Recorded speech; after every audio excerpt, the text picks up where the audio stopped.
Welcome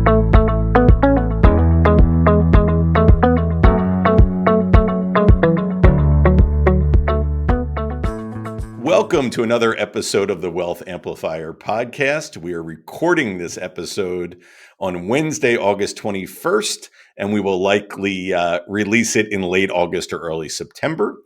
We are really pleased to have a special guest today. Matt Kaufman is joining us. Matt is the Senior Vice President, Head of ETFs at Calamos Investments. Matt, welcome to the Wealth Amplifier podcast. Thank you. Yeah, Matt, appreciate it. Good to be here. Good name. Thanks for having me. My pleasure. And, our listeners probably heard the disclosure at the beginning of the podcast, but I'll just reiterate again, we're not here to endorse any product, nor any firm. We appreciate Matt and Calamos, but this is really a conversation and an education, not a product conversation. That's right.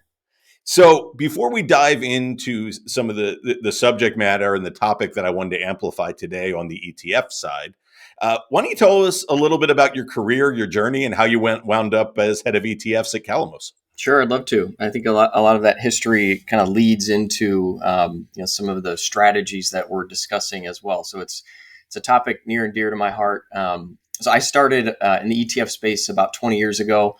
I was at a firm called PowerShares, which was an early ETF shop. It was early 2000s. I was there. The interesting story about PowerShares is they obtained the exemptive relief to do ETFs from, we'll say an unnamed Chicago-based asset manager who decided to not pursue the ETF space back then because, quote, they thought all of the good indexes were taken.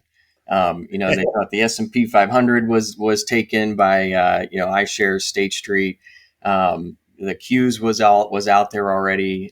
There were diamonds, which is what was the Dow Jones ETFs, and so they said we don't think there's much room for growth in the ETFs. You take the exemptive relief, see what you can do with it. So that was about 20 years ago, give or take? That was about 23 years ago. Yeah, and so that turned into PowerShares, which was the first smart beta ETF provider in the marketplace.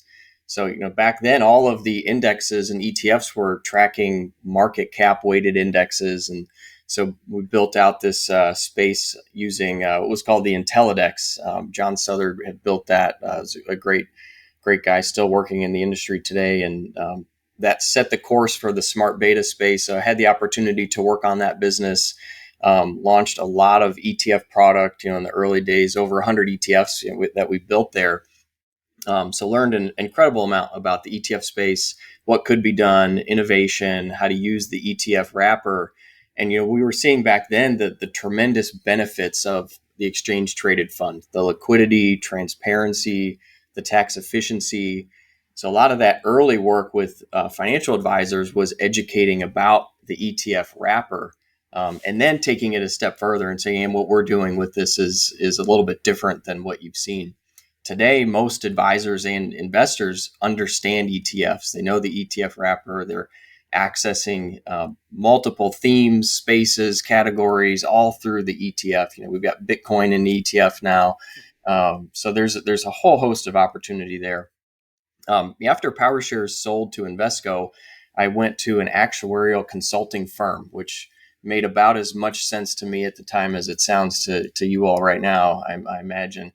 But kind of followed that leading. And what the goal was to build funds out of the risk management strategies that the Liebman was the name of the consulting firm. We were building funds out of the risk management strategies that the actuaries were running on the balance sheets of life insurance companies.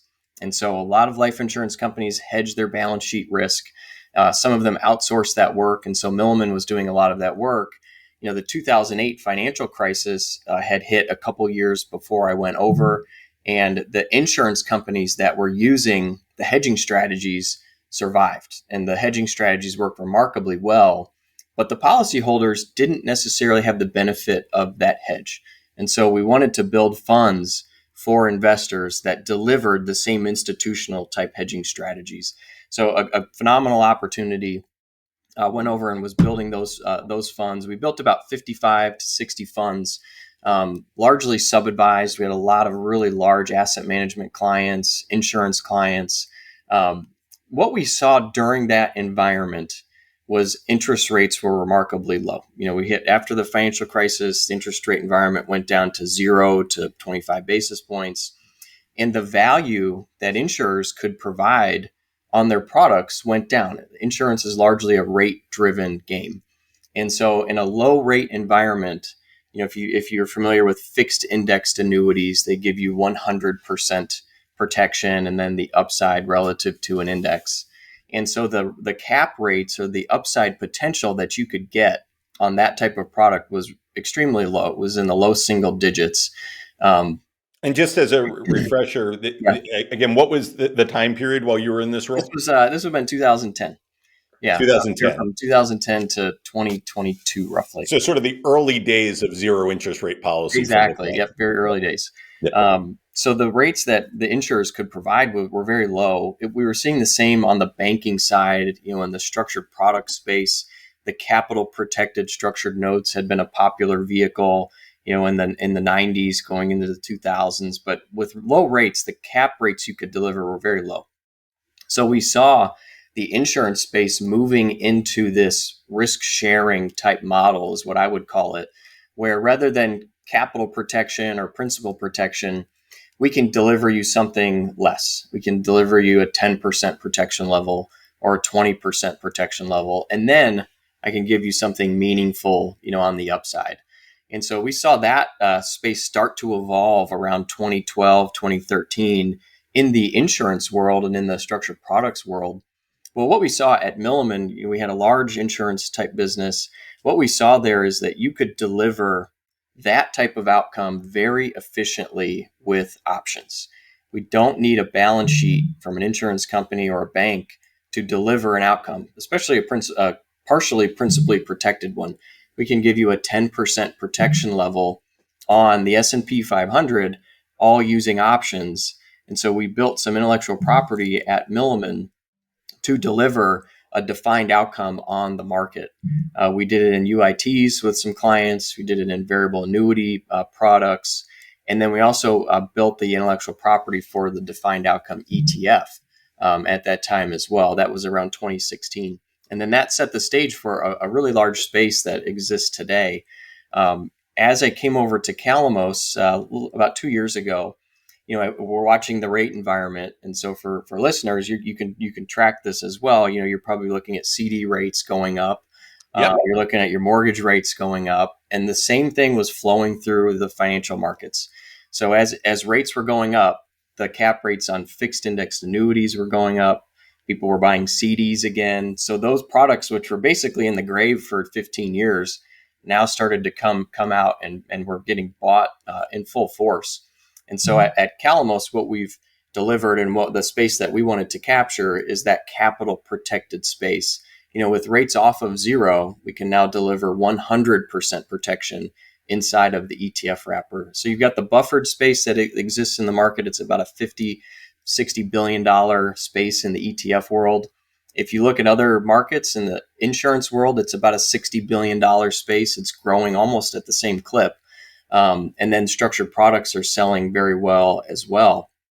And so we didn't really want to be the 10th buffer ETF provider, but that capital protected space, I felt like was open for the taking. And so that's the space that Calamos is operating in. I think there's a lot of room for growth there. And then the last point I'll make is if you watch around the world, the way that families invest their money, a lot of them invest in structured type outcomes. They do it through structured products, largely because they're going through a bank channel to do it. But in the United States, like, how do families invest their money? They do it through Amplius. They do it through the financial advisor. You heard that, everybody? Everyone in the United States comes through Amplius. Exactly. Catch the train. No, go ahead. I'm sorry. So what we're looking to do, and where I think the future here is building these structured type outcomes in a way that can be used by financial advisors. And so that's the way that the model is built in the U.S. And over the last 6-7 years here, we've started to see the ability to implement these types of tools into the financial advisory practice. Well, Thank you for that. Thank you for your career background and then also how you wound up where you are now. Let's take a deeper dive into the actual what I'll call structured ETFs. I know there are a number of different ways to define the space, and there are different subcategories that Mhm. you alluded to. But in this spirit of diving a little further into principal protected or capital protected ETFs, can you just describe for the listeners at a high level what they are, what we're trying to accomplish, what you're trying to accomplish by creating these ETFs and how they work? Yeah, so very broadly, a structured ETF is designed to give you three things: the upside potential relative to an index like the S&P 500, the Nasdaq 100, Russell 2000 maybe. So you get the upside of that index to a cap. So there's no free lunch here. You have capped upside exposure. It's just a limit of how much growth you can obtain. So you've got upside exposure, and then you have a downside protection level. Like as I was saying before, it can be anywhere from 5% protection all the way up to 100% protection. And then you have an outcome period or a time horizon of which that profile is delivered. So you get the upside potential to market, a downside protection level, and let's say a 1 year outcome period. So if you bought an ETF on day one, let's say it's September 3rd, you launch an ETF, you buy that on day one, then over the next 365 days, you're going to experience the upside of the S&P 500 to a cap, which on the principal protected version right now is about 8 to 9%. And then you have 100% protection over that 1 year outcome period. Got it. So let's dive in a little further on Mhm. that. So using the example you just gave, and was that, I'm sorry, was that the S&P 500 you were just talking Yeah, about? that's right. Okay. So comparing investing in an S&P 500 capital protected or principal protected ETF to just buying, the S&P 500 ETFs, of which, to your point, they've been out there for a long time. It would seem to me, correct me if I'm wrong here, that what you're essentially doing is you're trading some of your upside potential, because you talked about a cap of 8 to 9%. Mhm. Average S&P 500 return is what, about 9-10% annually, but you certainly could have years that are way larger than that. But in exchange for giving that up, you're taking off the table the really bad years, the years where things go down 20-30% and so on. Is that right? That's the trade-off there? That's exactly right. And you can think of it, the lower the protection amount, the higher your upside potential. So it is exactly a trade-off. If you want a high level of protection, you can expect to give up a little bit more of that upside potential. So right now, if you want 100% protection, you're going to get about an 8 to 10% upside capture limit. If you move down to the 10-15% protection level, then your upside opportunity might go up to 15 to 20%, something like that. So let's go to the modern day right now, right up to the minute. By the time this releases, we'll probably be just in front of what people think will be the first Federal Reserve rate cut of a rate cutting cycle. We'll see, but that seems to be the direction that the markets are heading. Right. What will happen to the caps on these ETFs as interest rates come down? And then, I guess, conversely, just twisting that around over time, there will be periods where rates go higher. How rate sensitive are the caps on these Sure. ETFs? Yeah, and you and I were both around, financial crisis and after, where I think it was about 2009, 10. A lot of the financial professionals were saying, rates aren't going to stay low forever. Any day now, rates are going to start going up. 15 years later, everybody was saying, okay, they finally went up. So they were right. We were just 15 years early. Right. Or the broken clock was right twice a day. Yeah, Right. that's So, yeah. exactly. So here, I'm not saying we're in the same environment, but it is interesting. We thought we would get 5 or 6 cuts this year, and we've had zero.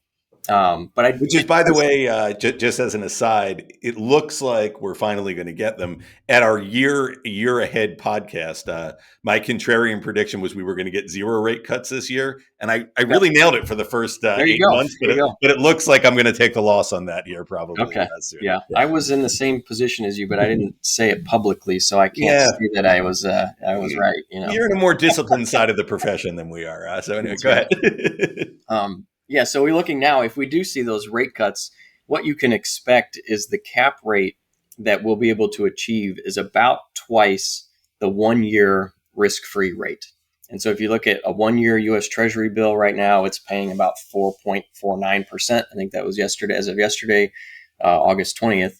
And so we'll be about twice the 1-year risk-free rate. So you see a rate of about 4.5. The cap rate that we're seeing is about 8.5 to 9 for the S&P, a little bit higher for the NASDAQ, and then a little higher still for the Russell 2000. And that's largely because the volatility of those indexes goes up, sequentially, as I was saying. And then the dividend yield is still pretty good on the Russell 2000, which that all contributes to the cap rate, but largely interest rate driven. So you think of it as an equity replacement in higher rate environments. If we've got interest rates at 4 to 5%, your cap rate's going to be around the historic average of the S&P, like you were saying, 9 to 10%. And then as interest rates come down, you can think of it as a bond alternative. So if rates settle in at their historic average of, let's say, 3%, and you've got an upside cap rate of 6 to 7% with 100% protection, like let's just walk through and talk through like what that trade-off is then. So what's your opportunity? I can either go out and buy a 1-year CD and get 3%, which I know is guaranteed. And then after taxes, that CD is going to expire and I have to pay ordinary income rates on that. So my 3% is going to turn into, call it 2%.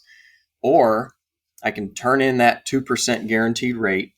I can buy a structured ETF that has 100% protection over that 1-year outcome period. And now I've got the upside opportunity to call it 6 to 7% in this example. And then that 6 to 7% just grows and compounds annually, tax deferred. And so because of the ETF wrapper, all of that growth is tax deferred, and then you'll pay long-term capital gains rates only when you decide to sell if you've held for longer than a year. So you can get remarkably better upside opportunity by doing it that way.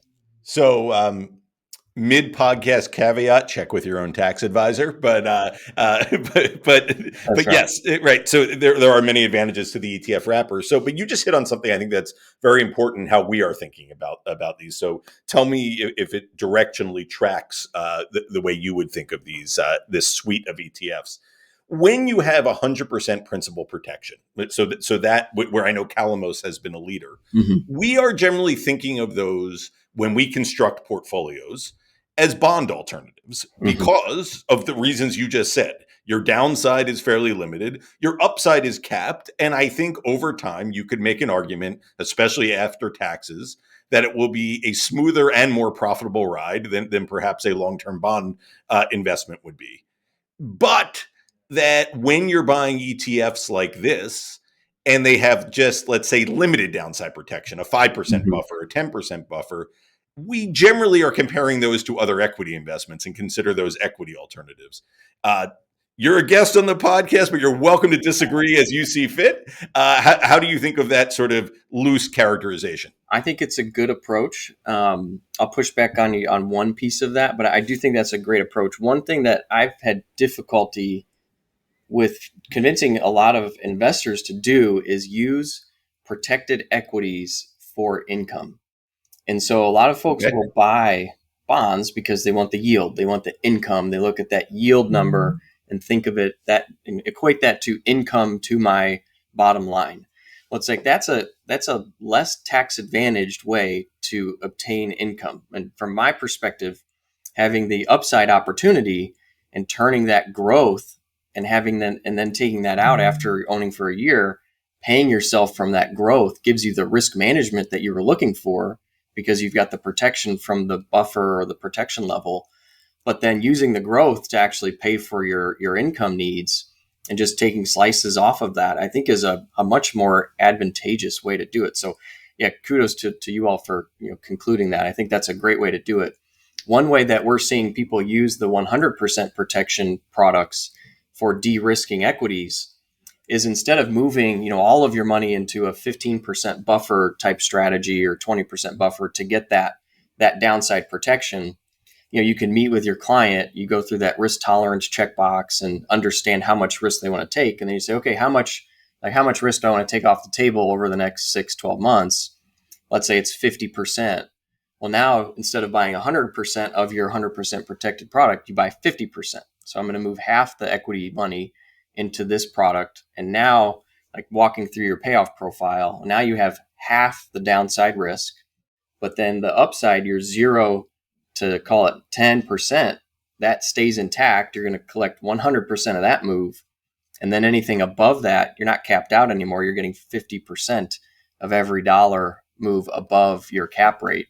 And so we're seeing people just move portions of their equity money into the capital protected strategies and really dial in that risk tolerance that they were looking for. But you can use the buffers to achieve the same thing.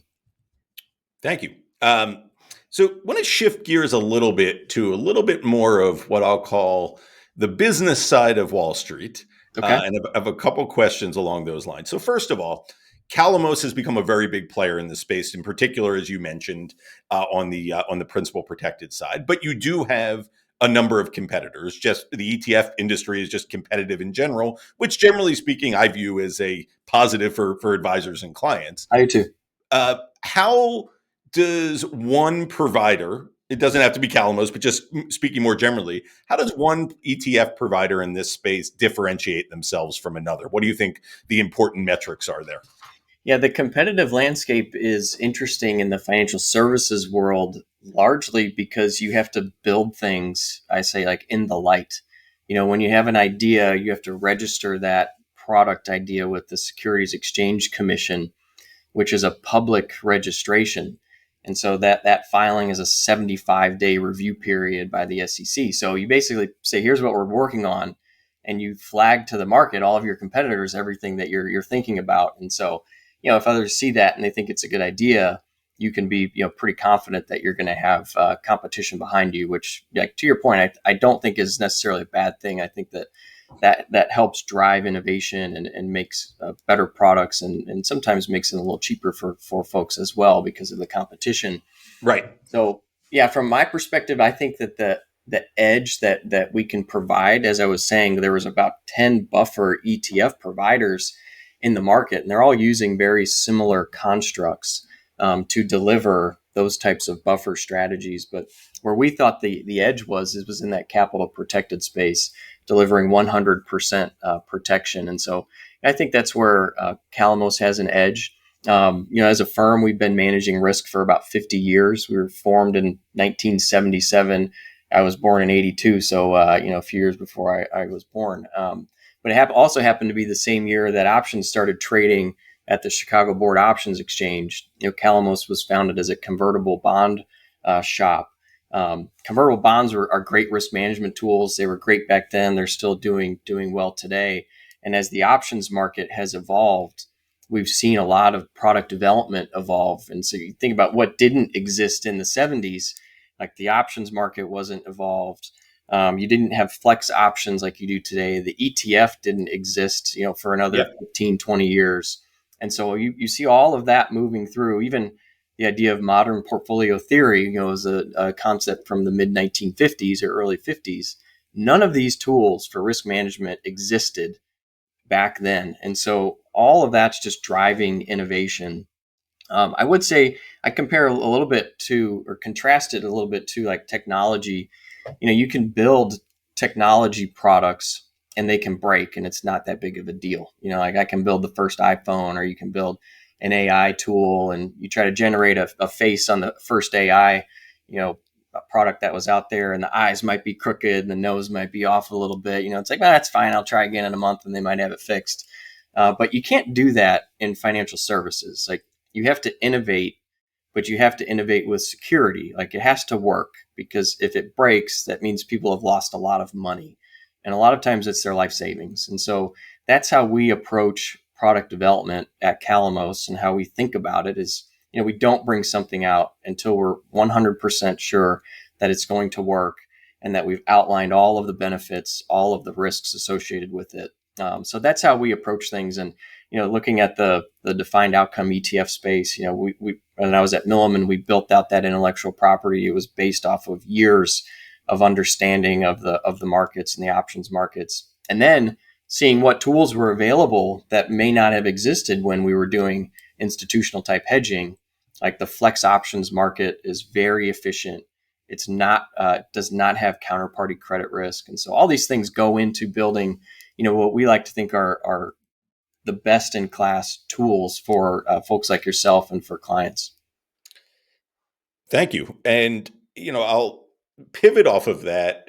And our listeners know on the Wealth Amplifier podcast, we try to keep podcasts right around 30 minutes. So I don't want to take up much more of your time, but there is one question that I that can I talk have for to. a while. Sorry about that. No, no, no, no. And I could talk to you about this topic forever, but there is one question that I do have to ask. We are of similar ages, similar career length in Wall Street, or let's say the financial services industry, but our industry has a great way of innovating, like you said. And then generally speaking, we take innovative, helpful concepts. And as an industry, sometimes we collectively then take them too far and then things go badly. Mm-hmm. So, how do we prevent that? Or more you, it's not going to be me. How do you and your competitors prevent that in this, let's say, structured ETF space? Yeah, that's a good point. I think a lot of the dangerous innovations come when you're moving toward the upside, swing of things. I would say, adding leverage to your upside, whether that's double up, triple up, maybe using counterparties that might not be as secure, taking on things that might have liquidity risk. When you're innovating on risk management, you have to keep in mind all of those factors that would make sure that risk management actually works and delivers on what you say it's going to deliver. So if I tell someone we're going to give you the upside cap of the S&P 500 and a specific protection level, we got to be sure that we're going to be able to deliver on that.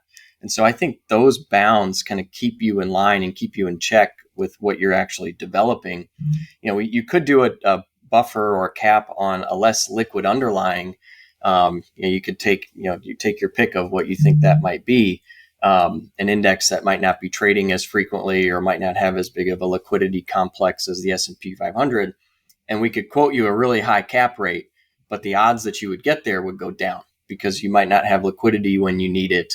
Not to get too technical, but you want to also make sure that your capital appreciation is there, and so you don't want to give someone a high cap rate and then have them not be in an underlying index that doesn't appreciate well, and then they would never achieve that cap rate. So those are all things that we're thinking about. But in terms of innovation, again, we want to make sure that the products actually work and deliver on what they say they're going to deliver. And when you're doing it with risk management, they have to work through all of the Volmageddons, all of the crises, all the COVIDs. Like it has to work during those environments. So we stress test through all of those, and now a lot of these products have existed through a lot of these events that I've just mentioned and have done phenomenally. And so there's a lot of confidence behind them too. Yeah, and I think you hit on a key point there, which is especially in the ETF world. After all, ETFs were originally supposed to be indices or index tracking, but the general idea is you don't need in every ETF to deliver wonderful results because sometimes people are making bets or investments on things that happen to not work out. That's the market. But you really do need to deliver what you say you're going to deliver. If you say you're S&P 500 principal protected with X cap, well, it better be X cap and it better be principal Right. protected or it's not going to work. That's And right. I imagine that's a lot, let's say, more streamlined and easier to do on something like the S&P 500 than like, I don't know, Brazilian timber, or I'm just making stuff up here. Yes, But yeah. that's exactly right.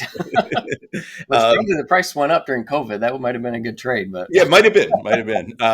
Well, Matt, thank you so much for joining. Before we go, anything that we didn't cover, anything you want to amplify in the spirit of the name of the Wealth Amplifier podcast?